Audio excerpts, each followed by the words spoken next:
guys, Dr. Andy here. Today I want to show you shockwave therapy for a hamstring strain, okay? So we've been covering the posterior chain, and we've been discussing how we can, hopefully prevent injuries into the posterior chain. And I've shown you some videos on how we do for, shockwave on the Achilles and the plantar fascia, but we haven't yet covered shockwave therapy for the hamstring, okay? And as I said, this is a really common area to get hurt whenever we injure our low back. It causes a lot of dysfunction and muscle tension into the legs, and then unfortunately we can strain the hamstrings, okay? The reason why the shockwave works so well is because it penetrates a lot deeper than anything else we have. It can go down to about 2.5, 3 inches.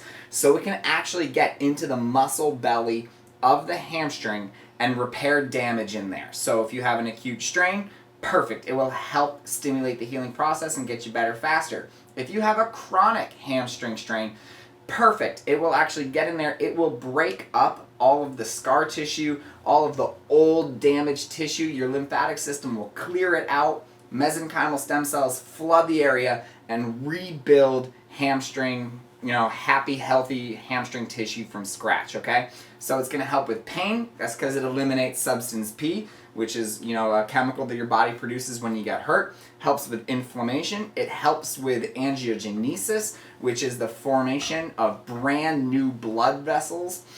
So all in all, what a fantastic treatment option we have here that helps with our hamstring strains. Again, we get a lot of pain through here. Sometimes we get it even up higher into like the glutes, the piriformis, hips, hamstrings, ton of them, and then we even do a lot down into the calves as well, okay? So shockwave therapy is using really, really powerful sound waves. So just like when you go to the hospital and you get ultrasound therapy or diagnostic ultrasound, you do need to use a little bit of ultrasound gel.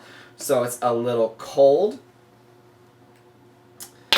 And what it does is it helps with the transduction of the sound waves from the unit, or from the headpiece into the muscles, okay? And so we are using a headpiece right here that kind of is for surface level, but we also have some headpieces that go a couple inches down into the skin, okay? Treatment typically takes around 10 minutes. Most often, we end up having to see our patients about once a week for 6 weeks. That pretty much takes care of it. If we have to do a few less or a few more, that's perfect as well. But what you'll hear is a click, click, click sound. When we start this up, that click is a little bullet inside the tube right here. A burst of air sends the bullet down the tube. It hits the transmitter head. That transmitter head is what actually takes the force of that bullet, and creating a very powerful sound wave.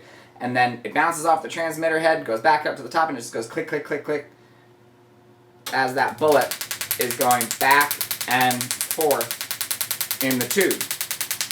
When you're getting this done, there's a small little sting to it, so you feel a little bit of a burn, almost like someone is taking an elastic band and just snapping it on your skin a little bit.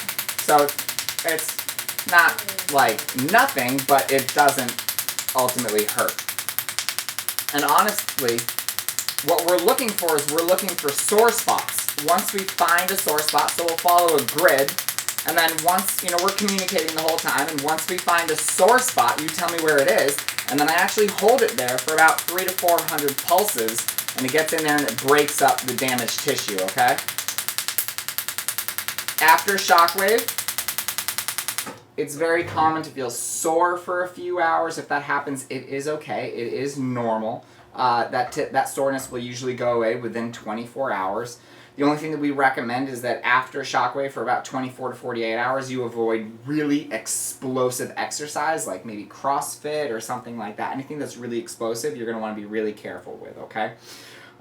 If you've got a recent cortisone shot, unfortunately we can't do it. If you're pregnant, unfortunately we can't do it. Pacemaker, usually we can't do it.